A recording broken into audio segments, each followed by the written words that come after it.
ქალი პოლიციელის როლი შეუცვლელად მიმაჩნია. ქალებს ადვილად შეუძლიათ კონფლიქტების მართვა, კონფლიქტიდან მშვიდად გამოყვანა ორივე მხარის დამშვიდება, დაწყნარება. ქალი პოლიციელი უფრო სენსიტიურია ორივე მხარის მიმართ. და ასევე ოჯახურ სიტუაციაში რეალობაში რა ხდებოდა ამისი გაგება, ჩვენ ვფიქრობ, რომ გაცილებით უფრო ადვილია.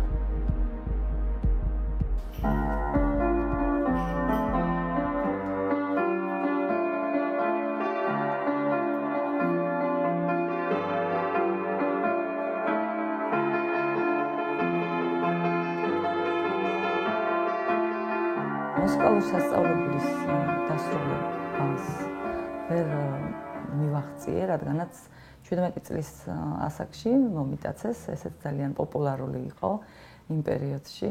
პოლიციის აკადემიაში რო წავსულიყავი, როგორ დათანხმდა ამას ჩემი ქმარი, უკვე ვიყავი საიმისოდ გაზრდილი, რომ რაღაცების გაკეთებაზე გამოვხატავდი პრეტენზიებს და ვამბობდი, რომ მინდა რომ ეს გავაკეთო, თუმცა ეს რა თქმა უნდა იწვევდა კონფლიქტებს. და მამაჩემს აუხსნა ესეთი ფორმით. ჩემმა ქმარმა იმ პერიოდში ქმარი იყო.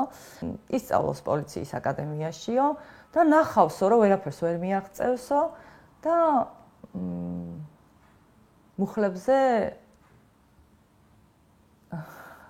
მუხლებზე დაჩოქილი მოვა ისევ ჩემთანო. და მაშინ მითხრა მამაჩემმა, რომ უნდა დამემტკიცებინა ის, რაც შემეძლო და რაც მინდოდა ის უნდა გამეკეთებინა და წავედი პოლიციის აკადემიაში და დარწმუნებული იყო ჩემი ქმარი, რომ ვერც დავამთავრებდი, როცა დავამთავრე, მე უკვე იმას ამბობდა, რომ ვერ დავიწყებდი მუშაობას და როდესაც მუშაობა დავიწყე, მე უკვე იმას ამბობდა, რომ როგორ მიგიღეს საერთოდ შენ რა შეგიძლია რომ გააკეთო. და აი ეს ეტაპები აღმოჩნდა გადამწყვეტი, რომ საბოლოო ჯამში დავშორებოდი და წამოსულიყავი იმ ოჯახიდან. მსხვერპლის ფსიქოლოგიის მქონე ქალისთვის ჩვენ საზოგადოებაში ძალიან რთულია, იმიტომ რომ ქალებს როგორც წესი უმეტეს შემთხვევაში არ აქვთ კერძო საკუთრება, არ აქვთ სახლი, არ აქვთ სამუშაო, სწორედ იქიდან გამომდინარე, რომ მათ აღიქვამენ როგორც დიასახლისებს, მათ უნდა გაზარდონ ბავშვები, ძალიან ბევრი უფლება კანონში რაც არის გაწერილი, რეალობაში არ სრულდება ხოლმე.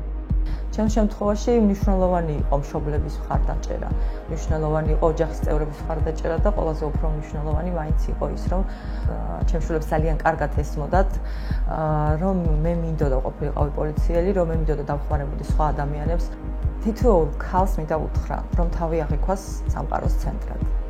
ჩათვალეთ, რომ სამყარო თქვენს გარშემო ტრიალება. რა მიზანსაც დავისახავთ ამ მიზნისკენ, უნდა ვიაროთ თავაწეულებმა, საკუთარ თავში დარწმუნებულებმა, არავის არ უნდა მივცეთ უფლება, რომ ჩვენ ხელი შეგვიშალოს იმაში, რის გაკეთებაც ჩვენ გვინდა.